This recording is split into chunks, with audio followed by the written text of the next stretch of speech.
Hello and welcome to LFC Focus. It is post-match reaction showtime after Liverpool have picked up yet another 3 points in our endless, unstoppable march towards that elusive 19th Premier League title, which it seems at the moment is getting closer and closer by the week. That is 11 points clear now at the top of the table for now, at least. Obviously, Leicester are playing at 3 o'clock against Norwich. I think that might be away from home as well, or maybe it's at home. Who really knows? Who really cares? What really matters is that Liverpool are miles clear of their competitors at the moment. As it stands, 17 points clear of Manchester City. If you'd offered me that at the start of the season, I wouldn't have just bitten your hand off. I would have bitten your entire arm off, all the way up to the shoulder for a league like that at the moment. And Liverpool are just winning by any conceivable way. Whether it is, tight, difficult 2-1s with late winners and late turnarounds and stuff like that. Whether it's imperious steamrollerings like the 5-2s and the 3-0s against Everton and Bournemouth. Or whether it is just grinding it out against a team that is trying as hard as they possibly can, is making the game physical, is making the game bitty and difficult for us. We still got the goals today that gave us those 3 points, and we made our way past the Watford side, which, to their credit, did play very, very well and found some very, very clever and ingenious ways of getting around the system that Liverpool put out. I think it was interesting, obviously, we start with that 4-2-3-1. We put Shaqiri on as the extra attacker. That threw me slightly because I said in my my pre-match video even, that I was expecting something like Oxlade-Chamberlain in the midfield three to give us a little bit of extra height and physical presence. I thought a player like Keita or Shaqiri might mean we struggle against the strength of that Watford side. Obviously, under Nigel Pearson, they did make the game physical. They got tight. They got around our players and tried to muscle them off the ball and stuff like that. That was very, very clear from the start of the game. And I thought the way they played around our 4-2-3-1 was excellent as well. The amount of players they had back essentially forced at least one of our 4 attackers at any given time to try and drop deep to create something. Normally, it was either Firmino, obviously playing in the number 10 role, or it was Jurgen Shaqiri, who kind of dropped into the midfield at times during the game. And that was when Watford would suddenly press. They'd pack players around them. They'd close down our creative forces and force us into trying to find some other solution. And we kind of played into it in a way because we had Milner on at left back, and that kind of nullified what we could do down that left-hand side. It was forcing Sadio Mane out wide, and I did think he was fantastic at many, many points in the game. Sadio Mane just seems like that kind of player that, me or you could play up front along Sadio Mane and we'd get like 10 or 15 goals in a Premier League season because he gets the best out of the players around him. I think that is one of his best traits as a footballer. It doesn't matter who you put alongside Sadio Mane, they're going to play brilliant because he facilitates their qualities so well. He gets the best out of other people. He plays to their strengths as well as his own as well, which is absolutely fantastic. And obviously he's the man who sets up that first goal for Mohamed Salah after a very, very difficult opening. Well, 38 minutes it was, because that is the moment when Mohamed Salah got his goal. Liverpool were struggling to create openings. Watford were closing us down very, very well, preventing us from getting any shots away whatsoever. I think it was pretty much impossible for us to get into the box. Again, some of that maybe down to the system. The 4-2-3-1 wasn't quite working because of the way Watford were nullifying it, and having James Milner on the left-hand side just didn't really seem to be working. He didn't quite look comfortable getting to the byline in the same way that Robertson would. And also, to be fair, he wasn't getting as much space. I think Watford were taking advantage of that with the way they would close down those spaces to prevent James Milner from creating anything, while also forcing us to put the ball into that area in the first place. But Sadio Mane, obviously, once he gets the ball and he gets a little bit of space, he finds Mohamed Salah with a fantastic weak foot pass as well, and that feels like it's going to be the word of the day on this video. Weak foot brilliance was in abundance for Liverpool today. That pass from Mane on his left foot to take it through to Mohamed Salah, and then the brilliance of Mo Salah, who earlier on in the game was almost forcing himself onto his left foot, which was playing into Watford's hands. When he was down on the right-hand side, he was trying to cut inside and get shots away on his left. We've seen him do it so much before, and it is a little bit predictable, and defenders play to that. They do try and show him onto that foot and then cause problems by blocking the shots or narrowing the angle, so it's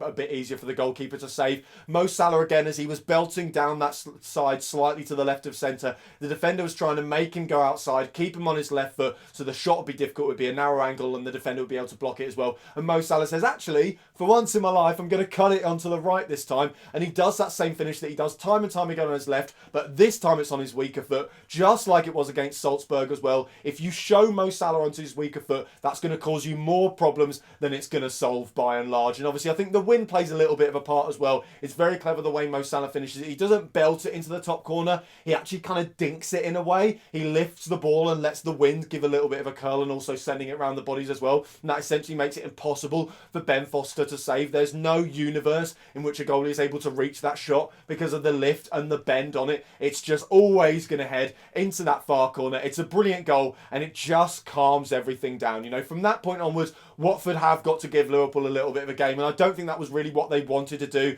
And also on the same side, I think 1-0 was almost a good result for them. And I know obviously at the end of the day, they would have wanted a point or a win. Every team does, especially when you're on the bottom of the table. But I said it in the pre-match video, we need them to come to Anfield thinking, actually, what's most important is the performance here, that we show we've turned a corner under the new manager, and it's entirely possible that they will lose the game just because of how good Liverpool are. And that's kind of the template that a lot of the second half followed, where Watford almost resigned to the fact that they had to play like it was 0-0, because Liverpool's goal wasn't a result of them not defending properly or anything like that. It was simply a result of a moment of individual brilliance that you just can't account for. You know, if a defender's one-on-one with Mohamed Salah and they show him onto his weaker foot and he gets onto his weaker foot and he scores a fantastic goal, you've just got to hold your hands up and say, look, the guy's brilliant. There's really not anything we can do about that. And there isn't much you can do about Liverpool in general at the moment. You can show up at Anfield, you can play the game of your life. They're still going to beat you. That's just the kind of mentality we are now inflicting on our opposition. And that is a fantastic way to go, because the more we do that,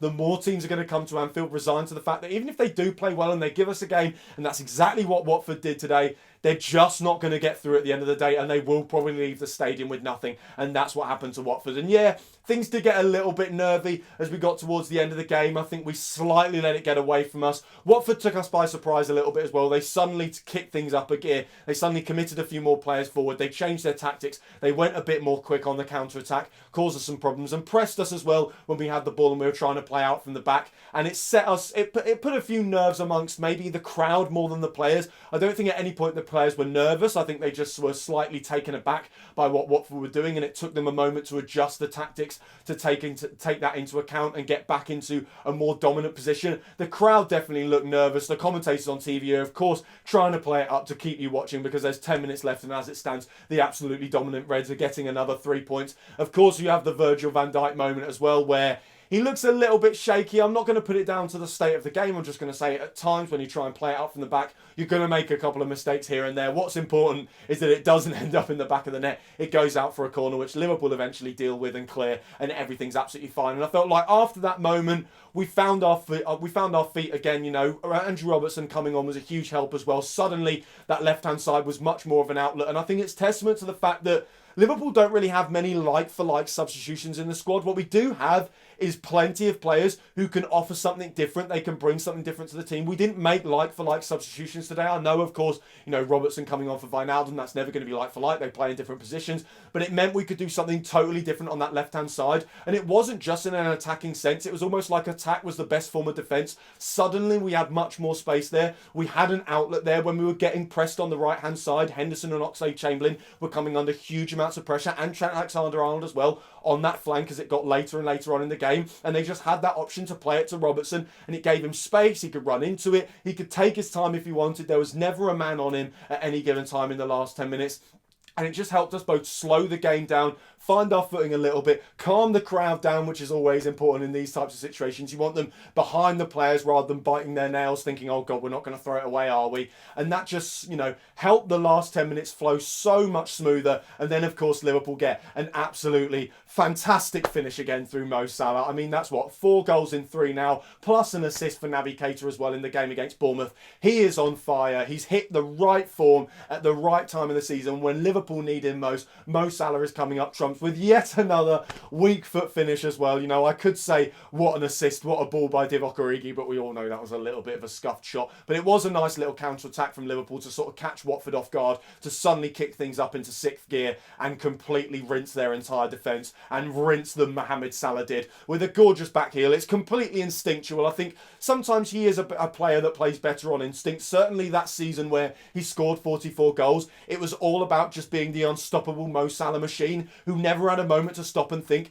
who would just endlessly bend the ball into the corners, smash it past the goalkeeper, dribble round and play it into an empty net and stuff like that. He was just playing off of pure instinct with no moment to stop and think about what he was actually going to do. That's what he had today with the goals he scored. It's what he had in the game against Salzburg as well. That is when he's at his best. And when the ball's flying at him from a miss-hit Divock Origi shot, and he's got again a narrow angle and the ball's already behind him, he just pops a little back heel with his right foot foot through the legs of the defender who was playing him onside as well. You know, it is just taking the mickey as usual from Mohamed Salah. It's what he does best, and he has almost single-handedly secured the 3 points for Liverpool today, which is just absolutely brilliant, isn't it? And I think I want to give a special mention to Joe Gomez as well. Obviously, he's coming back into the side now in the starting 11 with the injury to Dejan Lovren. There's a huge amount of pressure on him now. He's the only other centre-back we've got aside from Virgil van Dijk, who is just, you know, the Terminator. He's never, ever, ever going to get injured, it seems. Speaking of injuries, hopefully Gini Wijnaldum's going to stay fine. We haven't really received any word on that yet, but of course he doesn't get stretchered off. He walks off pretty much of his own accord. So